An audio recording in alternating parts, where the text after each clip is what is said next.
Good morning, everyone, and thank you for joining us at this ESF-hosted Insight Conversation, which is being recorded. As the name suggests, I'm Susan McKenzie, CEO of the Emergency Services Foundation. Let me begin by acknowledging the traditional owners of the land and the custodians of the land where we all work and live. Recognise their continuing connection to the land, the water and community, and pay our respects to elders past, present and emerging. If I look a little bit haggard and stressed this morning, it's because at 8:45 I got an email from Corey Keys saying he's not well and could we reschedule. So I said, that's going to be difficult. So in the meantime, I've been very fortunate to get another speaker who can speak on this topic very well. Let me give you some context. One day not so long ago, when I was really struggling to find the right adjective to describe how I was feeling in lockdown, I remember I said to the chair of the ESF, all I want to do is go to bed, get under the doona and watch Netflix. He said to me, pull yourself together, woman, get out. So instead I took the dog for a walk and went and got a cup of coffee. But inevitably, when people were calling me saying, how are you? I'd say, I'm okay, but I just feel a bit blah. And then someone pointed me to an article in the New York Times written by Adam Grant, who described blah as languishing. I loved that I finally had an adjective to describe how I felt, and I've used it continuously ever since. I contacted Adam. And I said to him, we need to talk. And he said to me, why don't you speak with the guy who actually coined the phrase languishing? And that was Corey Keys, a sociologist from Emory University. And he's been publishing on that topic of languishing for many years. Unlike terms that are familiar in the pandemic, like, we needed to pivot or you're on mute, languishing hasn't quite come into the vocabulary here in Victoria, but amongst some psychologists, it is very familiar. And I guess after this, you'll all be using it. So instead of saying welcome to Professor Keys, I'm going to say welcome to Dr. Paula Robinson. Paula specialises in positive psychology, wellbeing and mental fitness for individuals, organisations, schools and the wider community. She's an author, speaker and founder, CEO of the Positive Psychology Institute and aptly. She specialises in the science application and integration of traditional psychology and positive psychology. So I will welcome Paula now and say thank you to Paula for being an absolute angel in, I don't even know where you are, Paula, in Australia. Where are you? I'm in Sydney. Thank you, Susan, so much. And I'm in Sydney, and it's my absolute pleasure. The emergency services are dear to all of our hearts. So if I can jump in and assist in any way, it is, my honour. And, anything I can do to assist. I know this space very well. I've been working at the front line of mental fitness last 20 years. It's my PhD as well. And, we're at the front line of mental health, mental fitness, I like to call it. That's where we want to go. We want to be mentally fit. So, I know this space well. And as I said, it's a pleasure to be here. Now, you said to me when we spoke briefly in between all my frantic phone calls that you've actually met Corey Keys. I have met well. I do know Corey. I've met him a couple of times when I've spoken at conferences overseas, and he's a lovely man. He's very funny. And he did coin the phrase languishing, and in a scientific sense. And it describes well, I think, that part of the mental health continuum that we can feel. And, it's how a lot of us feel, particularly now, a lot of the time. And for those of us working at the front line, I work in very negative spaces too as a psychologist and working in that space. But it is a very apt term, that's for sure. So tell us, what's the difference between languishing and depression? Big difference. Now, I sent you a slide, which I'm hoping that that you can pop it up for me and I can put it in context. Okay, that is what we call the mental health continuum. And the red line is pretty much the normal population. It's, as you'll see on the left, there's people with diagnosable disorders. Now, if you're feeling depressed, it doesn't mean you've got depression.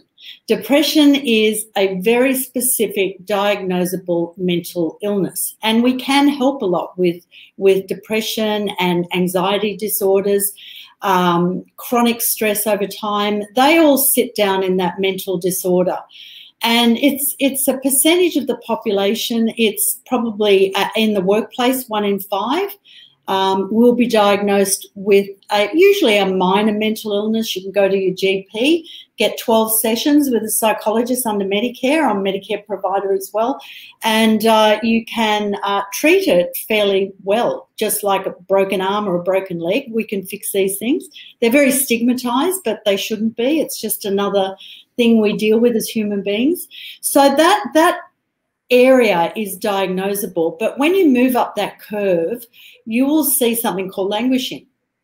Now that is, and Corey often says in his writings, that it's acting as if you've got a mental illness. You haven't, but you feel like you have. You know, those days, like you said, Susan, when I don't want to get out of bed, I just want to watch Netflix. But, you know, that's pretty normal to feel like that. It's only if you feel like that every day for a very, very, very long period of time, say 3 to 6 months, that we would start to say, if that's how you feel every day, there might be a neurochemical imbalance, some environmental factors, and let's address them and let's fix them.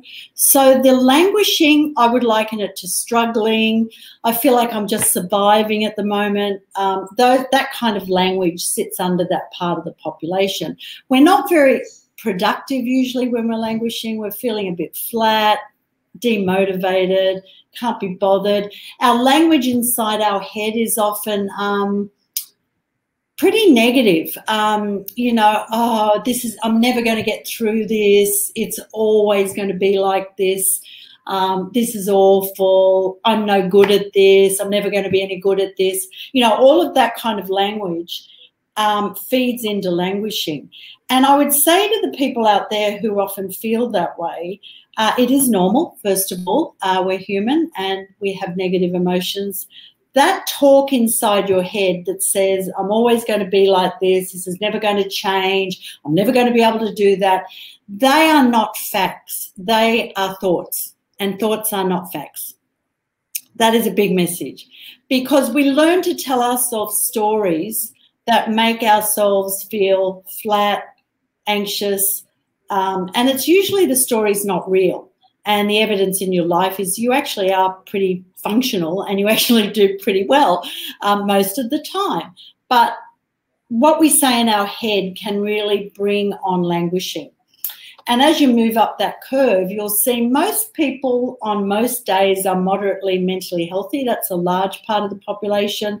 The area I work in is mental fitness, and I try scientifically, we've looked at people who do really well across mental health, physical health, job, amount of money they earn. I mean, millions of sets of research out there. And we know that people who have high levels of mental fitness actually do some things, you know, in a certain way inside their head and also inside their relationships. So we look at that scientifically and we teach that. So my job is kind of that blue dotted line, is to move people up that curve, and you'll see on the bottom through psychological resources. So we really give you lots of tools and techniques to get you up that curve and make you feel a bit better more often, I would say. So I hope that helps a little bit. Yeah, that's really great. So, I mean, at the moment, the thing that, you know, my friends are saying all the time is we can't see any light at the end of the tunnel. Yes. You know? But there is light. That's a story they're telling themselves. I think if you think rationally, not emotionally, you will say, you know, this is really, really hard at the moment. I feel really flat. I'm not feeling great. We're in a pandemic. So if you didn't feel a bit like that, I would be more worried about you. you know, if you didn't feel like that, because that is normal. But what we have to say to ourselves more often, more helpful phrases, is bad times don't last. You know, this is a bad time. Acknowledge it, work out strategies and practices to move you forward as best you can. And there are things you can do, but bad times do not last. It's temporary. And it might be next month, it might be the month after, it might be Christmas. We don't know. I think it'll probably be sooner than that we get some normality back. But bad times do not last. And if you look at the evidence in your own life, you will find that there's been good things and bad things. And some people have more bad things than good things and vice versa, but they don't last. Good times don't last either. And often we don't savour those enough. And reflect on those and close our eyes and think, what did it feel like when things were good? It won't last. And it's really getting that, I'm in today, what am I doing today? What have I got to look forward to? What habits have I created in my own life, particularly during this tough time, that are going to give me a bit of a boost, you know? And that's what we need to do. But it's very normal to be languishing. That's for sure. Well, I know that day when I said to Tony Pierce, all I want to do is get under the doona and watch Netflix. It was a momentary thing. And, you know, as soon as I got out with the dog and I went for a walk, exactly. And I got a cup of coffee and I came back and I was fine. Now, you took, and I forgot to say at the start, please, people, post your questions and we will give them to Paula. You said before that in the research there are some characteristics of people who tend to be more mentally fit. Can you tell us a little bit about that, please? I certainly can, because for me it was very interesting when I was doing my own research on mental fitness, developing it and seeing it scientifically. And we know, first of all, being more mentally fit gives you a real advantage in life, that's for sure. But I think some of the things that we found out were the thinking traps, the things that I just said to you. Two things predict mental fitness: how we think and what we do. And you can change those things. Everybody's got a genetic predisposition. I'm a pessimist by nature. I always see the train wreck coming, and, you know, I've got friends who are massive optimists and, oh, nothing's ever going to go wrong and it's all going to be fantastic. And we try and get people somewhere in the middle, you know. We call it defensive pessimism or realistic optimism. So we teach them how to change those what we call ants, automatic negative thoughts. We call them ants. You know, they're like ants in your head. They're not facts usually, but they really make you feel bad. So we work a lot on automatic negative thoughts, getting rid of the ant farm, and we turn them into pets, performance enhancing thoughts. So we make you think when you've got this thought, because it's a lot about self-awareness. You know, most people, we have 50,000 thoughts a day, and on average, and mostly you have no idea what you're telling yourself. And under pressure, we tell ourselves a lot of stories. So we try and make people aware, and it's been great for me, particularly as a frontline worker, to think about what are my ants? Like, what do I tell myself when I'm feeling flat or I'm feeling anxious or stressed? Oh, this is awful, you know, I'm never going to get past this, you know, all of that negative stuff, which is not true. So we get people to think about that and turn those ants into pets. And then we look at what they do. So thoughts first, and then what do you do? Biggest predictor of mental fitness are positive relationships. No surprises there. We're a social species. And even if you're quite introverted, we still need each other. So, but we need those people in our lives that make us feel better, not worse, you know, the people. And I always say, try and cull down the ones that don't make you feel good and increase the ones that do. And have people in your life you go to. You know, I have somebody, if I'm feeling flat, that I ring up and she always makes me laugh. You know, she's just one of those people with the gift of humour.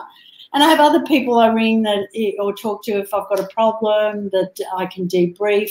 I have a list of people, and when I work with groups, I actually get them to create these lists. So relationships, who supports me and who do I support? Their relationships. But you have to support others, because interestingly, the science tells us that if we help somebody else, it boosts our mental fitness quite strongly. So if you do something for somebody else, strangely enough, we found out it's better for your mental chemistry than going for dinner, going to a movie, buying a new pair of shoes. You know, it's better than all of those things is helping somebody else. So that's really interesting. So who do we call it team, who's on my team in mental fitness? Who do I support and who supports me? And that has to be quite explicit, really. And that's the number one. We've got 4 components in mental fitness: team, flexibility, endurance, and strength. And those are the sorts of, we draw the analogy of physical fitness. But you said something really important, Susan, when you first spoke, is you got out of bed, you took the dog for a walk, and you went outside. And this is also a very big predictor of mental fitness, is doing something outside that makes you move.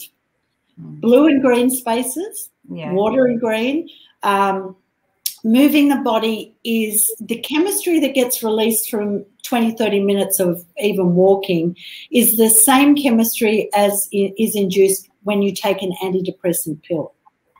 So we get delivered into our brains the same chemistry as if we were on an antidepressant. Now, if anybody out there is on an antidepressant, please don't go off them. That is really bad for you to do in cold turkey. It's shocking, so never do that.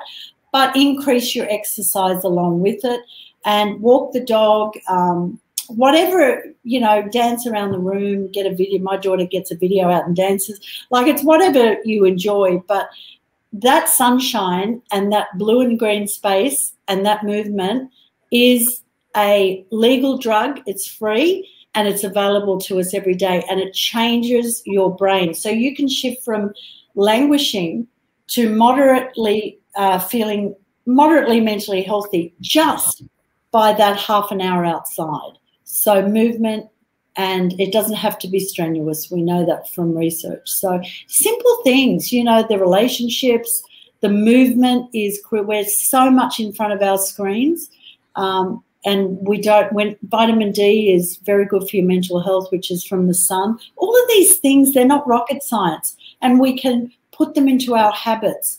We've got to have habits of mental fitness in our daily routines, and then we cope really well. We'll still have the dips, but they'll be much less of this and more of this, and we will have them last longer, which is what we're looking for. So what do you think the pandemic has taught us about languishing? I think it's taught us about resilience. And languishing, I think, is something that has been increased daily by people experiencing the pandemic in a negative way.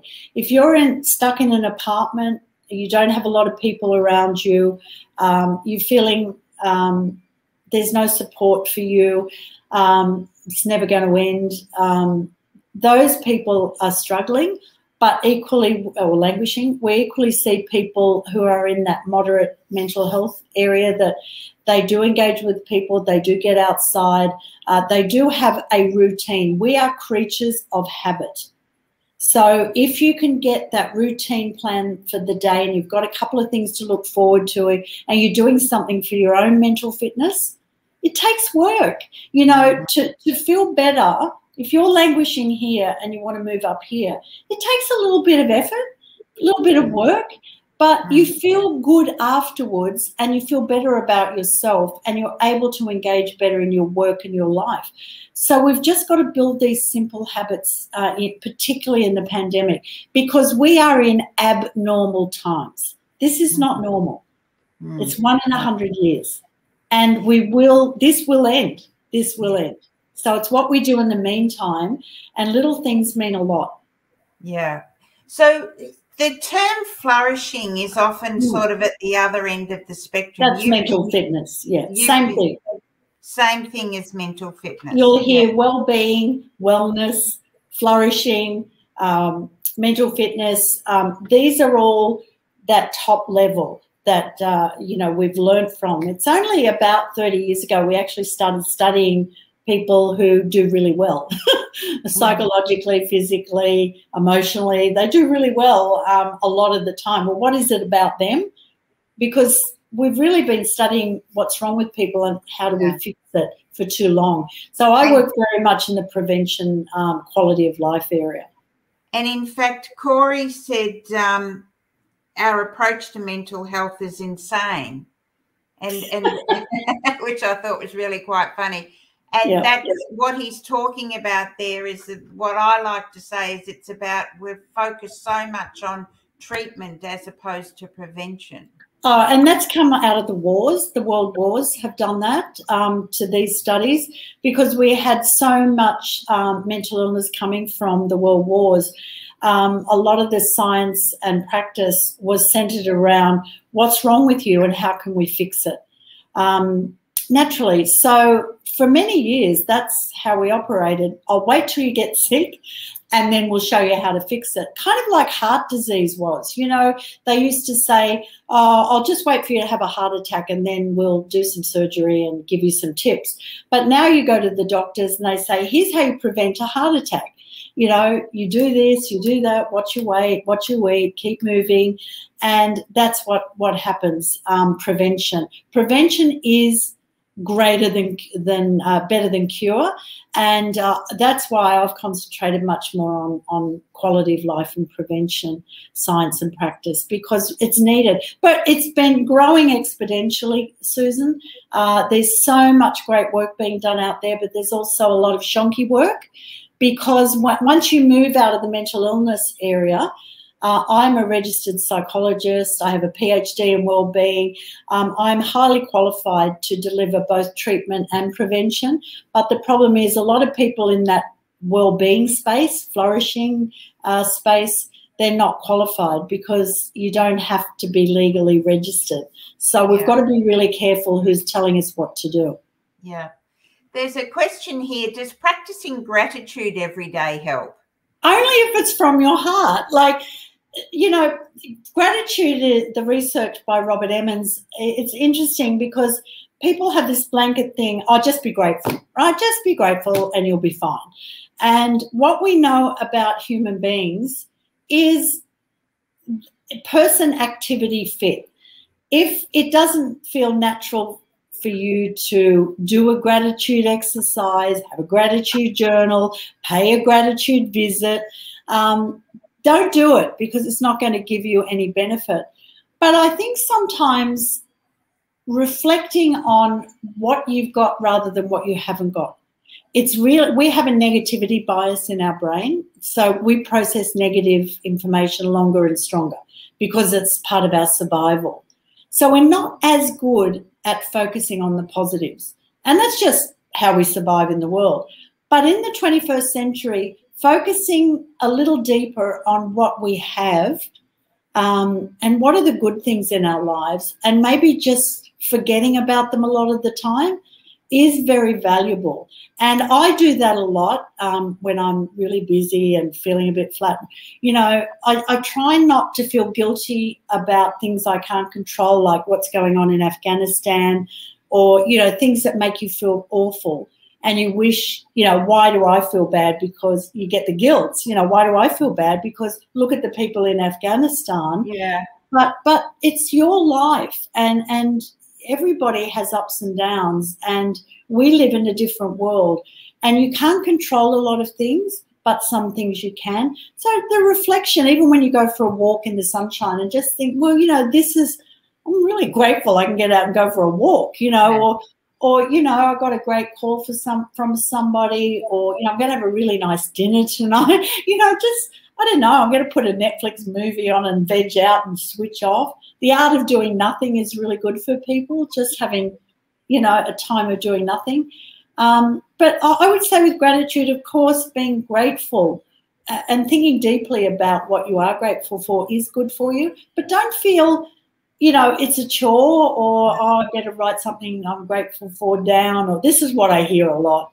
Yeah. And it's not really like that. It's just something that feels right for you. I remember reading once that it was a nice thing to do for a child. I'm conscious of the time here. Nice thing to do for a child when you tuck them into bed tonight to say, what have you been grateful for today? One last question before we move on. Can you please give an example of how to turn an ant into a pet? Not literally, of course. I can. And look, it'll take me a little while to go through the process. But what I would say is something you just said. Here's a tip. When you go to bed tonight and you lie down, and what we tend to do, if 20 good things happen today and 3 bad things, I promise you're going to be thinking of the 3 bad things because that's how we operate. I would say every night, go to bed and think 2 things. What are 3 good things that I really valued about my day, and why were they good? The why is really important. 3 good things about my day, and why were they good? And the why helps you process it deeper.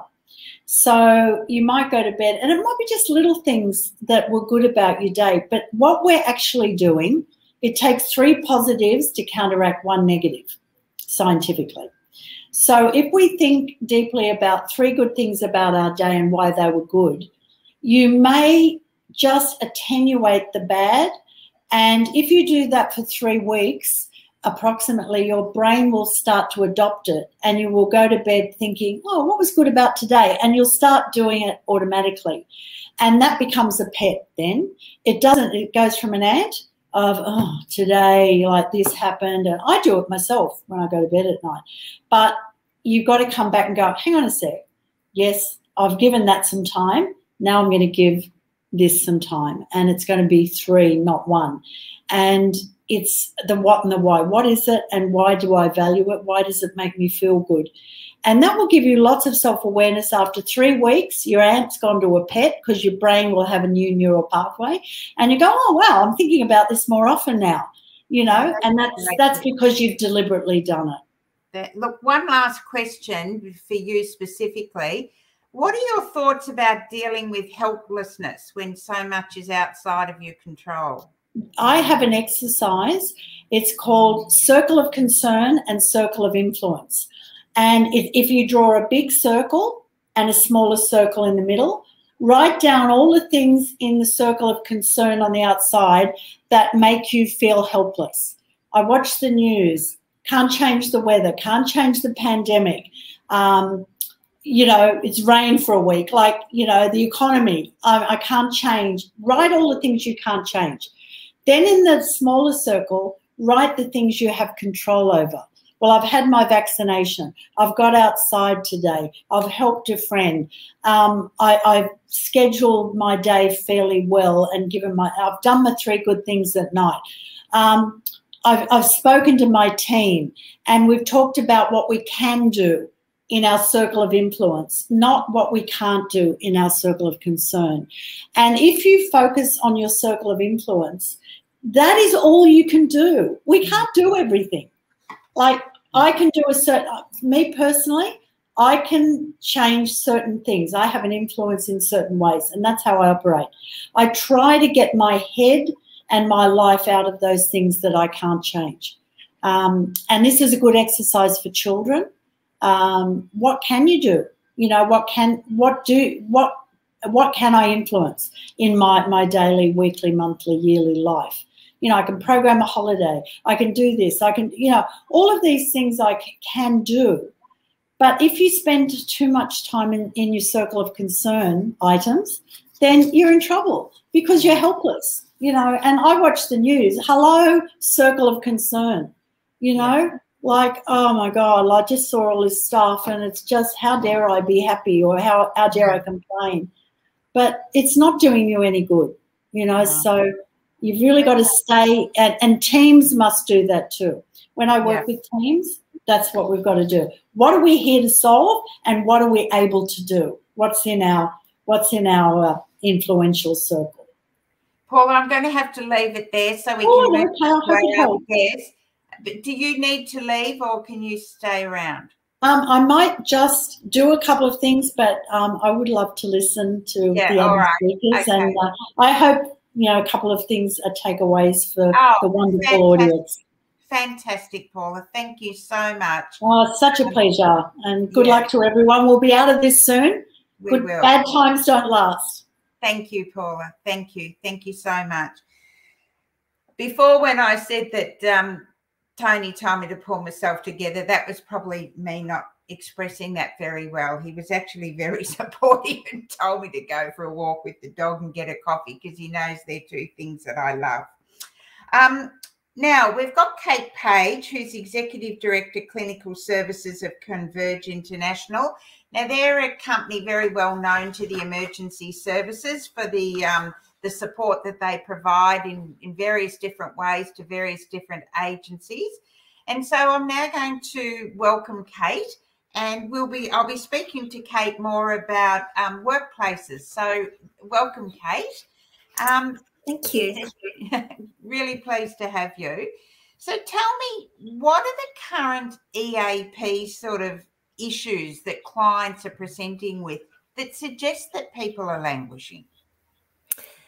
Yeah, sure. Great question. And it's changed during the 18 months. So during the first wave, we saw accelerated levels or high levels of anxiety. And that's still present. And certainly as we move in and out of high risk areas and exposure to new cases in particular states, we definitely have accelerated rates of adrenaline where we actually go back into survival mode. But for a lot of people, it's this sense of a protracted change, this sense of when it's going to end, when is it ever going to end? And I think people entered it last year. I know I certainly did, with a naivety, thinking that it would be over a lot quicker than it actually is. And so it's this protracted event, and that's where we've actually seen people presenting to our EAP sessions with what we would call languishing, which is this sense of monotony, disengagement, feeling like every day is it's Groundhog Day, feeling like you've actually lived a day before you've gotten out of bed. So quite significant fatigue. And we absolutely see it, as I said, when we have these periods of protracted change. I know that Converge has a manager support sort of function as well. So there's a question here somebody asked, in a work environment, if you feel your team is languishing, but they don't necessarily want to talk to you as the manager, what can you do? Yeah, it's a great question. There are lots of different things that organizations are doing. So they're actually getting a peer support program together to enable peers to actually be contacting members of team. They're also using the PCNL or HR function of the business to actually have those people ringing employees to engage and provide support. In other words, it doesn't need to come from the manager, but what has become critically important is that continued structured investment in people and touching base and checking in, and needing to structure it into perhaps a weekly or monthly or even quarterly business diary in order for it to make sure that it happens, because a lot of people are working remotely and can slip off the radar. So making it a consistent activity is actually really, really important. And what I find quite interesting in terms of the teams is keeping in mind that it's easy, particularly for managers, it's actually easier to motivate teams than sometimes it's easier to motivate individuals. So having a team collective functioning is still critically important. We might be dispersed all over the place, although frontline workers are in a totally different space. They're all out there and they're all face-to-face with their teams. But for those that aren't working in that face-to-face environment, making sure that you have connection with your teams as well as individually one-on-one with people is critically important. One thing that we talk about with mental health is having a buddy, and assigning, people choose a buddy within a team, and those two people concentrate on checking in with each other. What do you think about that strategy? I think it's a wonderful concept. I often say, and we're required to have supervision once a month in order to stay registered. And it's a privilege to have supervision because it allows me to vent and debrief with someone who I know will never judge me. But I also claim that informal supervision is really important. In other words, knowing who I can go to within my organization to vent or to talk to without fear of being judged, and to know and trust that what I say will be kept in confidence. That is such an important part because, you know, we're going in and out of emotions on a daily basis, as Paula really articulated so well. And I noticed even 2 weeks ago, particularly in Melbourne, I'm based in Melbourne, people actually went through a period of, we had an enormous wave of anger from clients. A weekend hit, new cases kept rising. There were some issues with people not wanting and not complying with the rules. Both they were angry at the rules, then there were people angry at the people who weren't compliant, etc., etc. In other words, no judgment. I'm not making any judgments about that. Just the emotion that was present was sheer rage and anger. Part of helping them process that is actually knowing who to go to talk to. And it can be somebody at work, but it's also equally important to have somebody, family, friends, community, or professional. Doesn't have to be family. And sometimes it's best not to go to people in our family to vent because they're also going through the same thing, or they're not in the position to be able to provide the support that we know we need. So finding somebody is just critically important. And we all go through periods in life of feeling isolated, which is why I will often say, don't dismiss professional supports in this space, because if you don't feel comfortable going to your friends for whatever reason, or you're going through a period of feeling isolated, include your doctor, a counselor, or somebody else in the community as part of your professional support network, because you can actually go to and you can initiate that in order to actually have that safe space to be able to talk through and process what's happening. And following on from some of what Paula said, you can be the most emotionally intelligent person on the planet, but it's almost impossible to be objective about your own life. It's much easier to be objective about someone else's, you know, in the same way that your colleague needed to tell you beautifully to get out and go for a walk. It was really hard for you to actually connect with that. That's why I think it's critically important, that support functioning, having somebody who can gently challenge us and be objective about our own lives is really important. That's why supervision, I don't know how I would have gone through this without supervision. It's a privilege to have it, but it can be mirrored, that process is mirrored through counselling or other professional networks, or as I said, that informal support. Yeah. So is work itself having a positive or a negative impact on languishing? Oh gosh, that's a wonderful question. I actually think it's a bit of both, depending on where your mindset is. And also depending on the type of work you do. A protective factor that has really helped people through this pandemic has been their connection to the value of why they do what they do.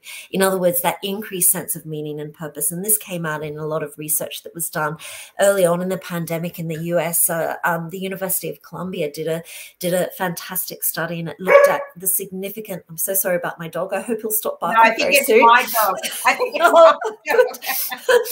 The reality of pandemic work. And Columbia University interviewed all these frontline workers in New York. They were their stress and anxiety were going through the roof. But what had also increased, almost parallel to their stress and anxiety, was their increased sense of meaning and purpose. They were doing work for the reasons why they entered the profession in the first place. Yes, they were being challenged. Yes, they were being exhausted. But they were actually really finding meaning and connection. I think it is my dog. I will try and placate him as best as I can. So if you can find a part of your work that is correlated with the values of why you do what you do, that's what you get your energy from. Ask yourself the question, why do I do this work in the first place? Why did I apply for the job, etc.? And by answering that and staying connected to your values, you can stay connected to that protective factor. And this might sound a bit controversial, but I'm actually somebody who believes very much in the value of work being a distraction at the moment.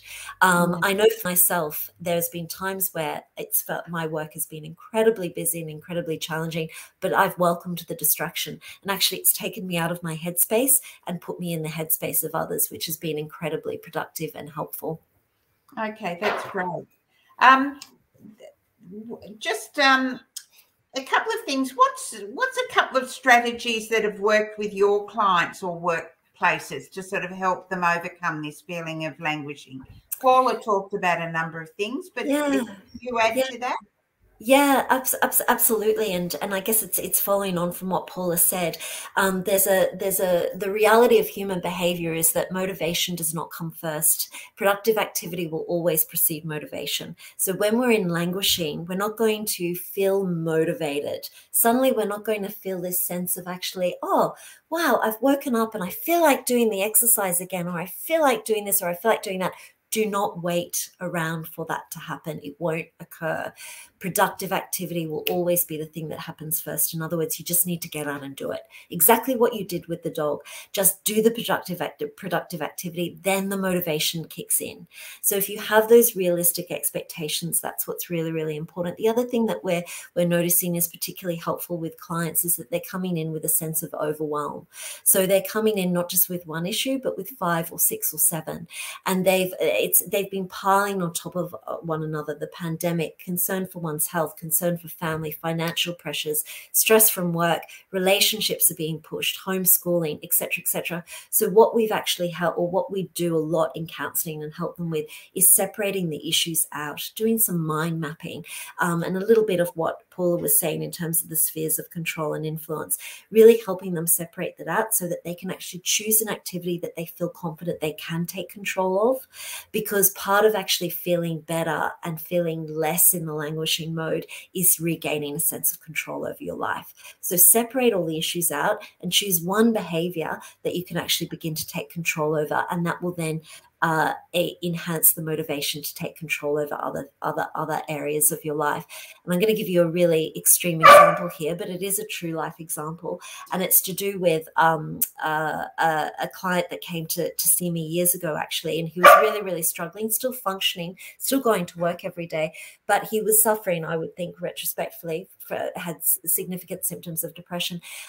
He separated all these issues out, and boy, there were a lot of issues, but one thing that was really troubling him was that he hadn't washed the dishes for 3 weeks. They were piled enormously up on the side of his, exactly. That makes us feel quite, I know, but for him, that was one issue of many.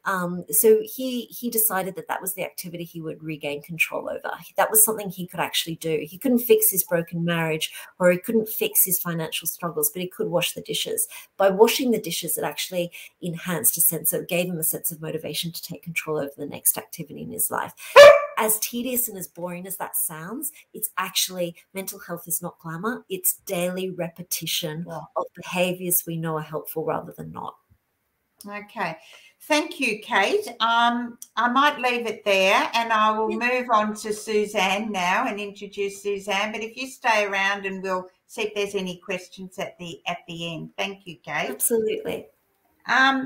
So Suzanne is the Suzanne Leckie, Organisational Wellbeing Manager at CFA, and she's going to bring to the conversation her insights on how she's observed languishing in an emergency service setting. So thank you for joining us, Suzanne. And while Susan. Hi, Suzanne. While Suzanne's just getting settled, there was a question here. Can languishing be mistaken for burnout? And Paula has answered that by saying burnout's different to languishing. It's a specific concept that needs different strategies and practices to fix. So, Suzanne, how are you seeing the pandemic impact people who, the many people who make up CFA?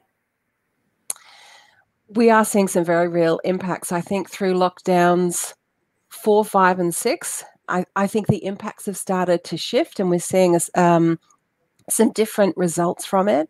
The CFA, we're a predominantly volunteer organisation, so it's a little bit different from some of the other emergency services. And I think it's fairly safe to say no one volunteers for the CFA because they enjoy Zoom calls. People actually volunteer because they want to put on the uniform and turn out and protect their community. It gives them identity and purpose. And the pandemic restrictions, the continued lockdowns, the repeated and extended lockdowns are really cutting people off from those intrinsic rewards that they got from volunteering. They can't necessarily get to the fire station, they can't participate in training. There are various things they no longer have access to, and we have really real concerns then about maintaining those volunteers. As paid employees, we have that extrinsic motivation of a pay. We really do, to a certain extent, need to rise above how we're feeling and perform to the best that we can. But our volunteers are giving their time in addition to their commitments already. So if we're talking about languishing because we're juggling homeschooling and a job, add in the fact that you're a captain of a brigade and contributing maybe up to 20 hours a week on top of that. If apathy and demotivation kick in, which is connected to languishing, that really gives us some concerns, and it's something that we need to work quite proactively to fix. And then the other thing that is important for us, and I think other emergency services as well, the pandemic restrictions came in right on the back of the previous fire season, that massive fire season. And so all those recovery activities that all the agencies would have done, we were cut off from. So we couldn't get together for after action reviews and debriefs and the thank you barbecues and all the things we do to activate social support and help our volunteers and our staff recover. And that was kind of one of the many reasons I was grateful for a quieter fire season that's just gone, because we were really concerned that people were still carrying the psychological impact of that summer. And of course, now we're in pre-season for a summer coming up. And again, those restrictions are making it really hard to do the practical things we need to do to be ready. So, people are being really creative. People are managing to maintain connections as best as they can, but it's really hard. So have you done anything in particular to help alleviate the impact of the pandemic? Yeah, we've got a range of things happening. We actually opened up the conversation ourselves. We held a webinar. I actually was on our 200th day of, coincidentally, it was on our 200th day of lockdown in Melbourne. We opened up that conversation and had a webinar. We had the strongest response to anything we've done in organisation and wellbeing, which shows that it's really resonating. This concept is resonating. And I think now we've opened up that conversation, people are more ready to say, I'm exhausted and I'm overwhelmed. This is a struggle. So what we're doing about it is a kind of range of things, really. We have all those. We kind of introduced the idea of looking at your brain chemistry. So when we started talking about languishing, we also started talking about how we can help our brains to keep us on the part of the mental health continuum before we get to mental illness. Paula introduced that concept. There's thriving to mental illness, and languishing is somewhere in there. And what we really want to do is stop people moving further towards that unwell end. So we're talking about how you get your daily dose of dopamine. What are the things that you can do to at least maintain where you're at? Going for a walk outside. We've got a step challenge coming up. We're running online mindfulness sessions as well. We've introduced, our executives have introduced meeting-free days. We're so exhausted of being online. And I think having that time where we don't have to switch that camera on and see ourselves all day, which is such an unnatural thing to do. We joke in our team about audio only days. We see those memes where we're professional from the waist up and look like we're in bed from the waist down. We have days where even the professional from the waist up is a challenge. So days when we're off camera, I think, are really important. We're asking our managers to check in on their teams. Let's be real about where people are now. Let's be compassionate about what particularly people in their 200 plus day are feeling. And let's help people acknowledge the reality of their workload and prioritize. So managers are really having those conversations, and we're after authentic leadership. And we're really seeing that through some of the all staff and all volunteer webinars where our leaders are being honest about the struggle as well. And I think that gives everyone else permission to take a breath. We're an emergency service. We will always turn out. We will always help when people need help. That adrenaline kicks in. But I think where our volunteers and staff are needing help is on the kind of steady work where you don't have the adrenaline spike. You're a bit isolated, you're a bit overwhelmed. And so we're really encouraging our managers to have conversations to help people work out, if you've got limited energy, where do I need to focus it right now? And of course, the other thing, all agencies are doing are flexible work arrangements. That has been one of the benefits.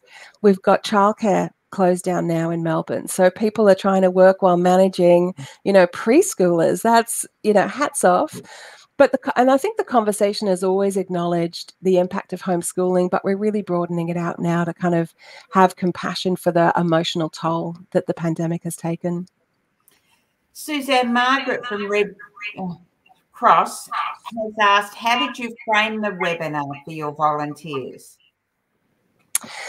I think one of the things the leaders are really keen to do is have open conversations and give them access so that concerns and questions can be expressed. And I think it's really brave that our leaders put themselves out there and say, right, ask any question, make any comment.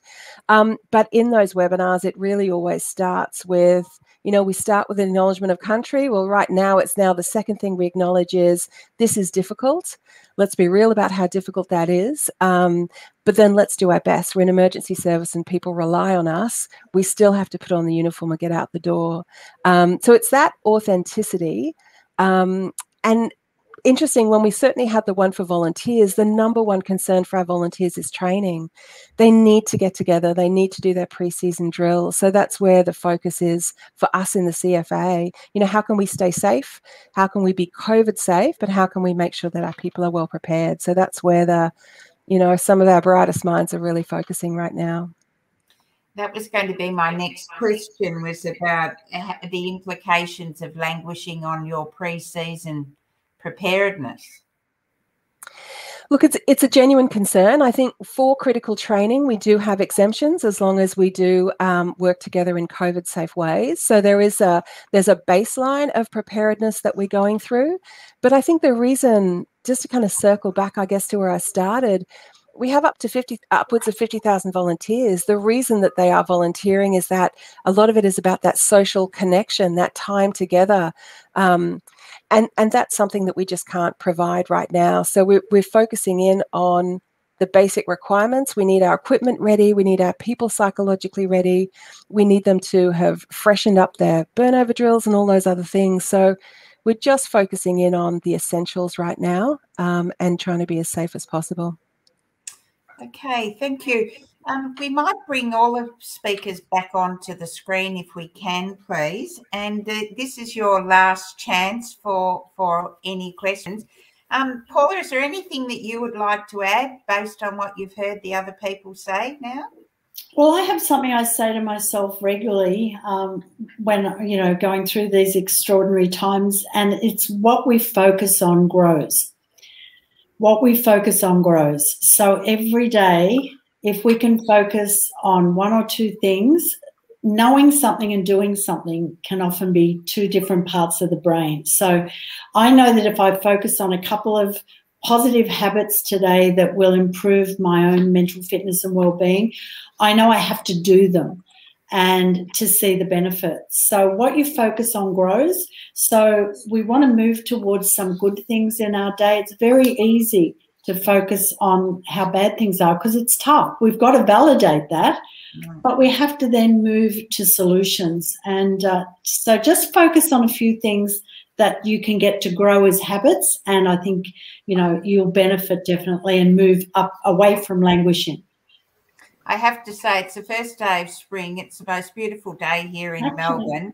It lifts your spirits, doesn't it, when you see the sunshine when you wake up, and it's really great. Kate, is there anything you'd like to finish off with? No, other than just acknowledging the work that your members do, and it was great to hear the initiatives that CFA are taking, and just reflecting on the fact that we know there's a strong correlation between volunteering and resilience, and just knowing that your entire reason for being is a protective factor and a resilience building type of work is something to take pride in, and I'm just in awe of what you'll do. But I think sometimes people who do this type of work actually are harder on themselves and feel they need to do more. Just realize how much you're already giving and doing, and how much that's contributing in terms of that protective factor and that resilience building. And amazing work. Thank you. And Suzanne? I guess I just want to end on a note about self-compassion. I think now is the time to be really gentle with ourselves and everyone around us. And absolutely this will end at some point, but it feels a little bit of a way away. So if along the way we can be kind, we can just focus in on the core task, we can take the pressure off ourselves where we can, I think that will really help us get to the end in better shape. And Suzanne, can I just say that is so important what you just said, self-compassion, all that literature, you know what it says is you have to be your own best friend. And you have to say, what would I tell a best friend if they were feeling like this? So we have to all be our own best friends. Well, that's a great note. You've certainly taught me something today, and I'd like to say thank you to all of you. This has been recorded. It will be on ESF's website in the coming days, and yeah, share it with your friends. I think there's been some incredibly valuable information today, and so my stress levels have now reduced somewhat after my initial trauma of getting that email. And thank you very much to all our speakers, and thank you for joining us. Our next, if you've enjoyed this conversation, our next one in October is going to be about psychological preparedness for challenging times as well.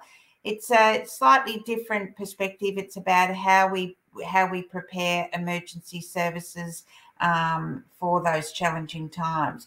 So we look forward to seeing you again, and thank you for joining us. Thank you. Bye-bye.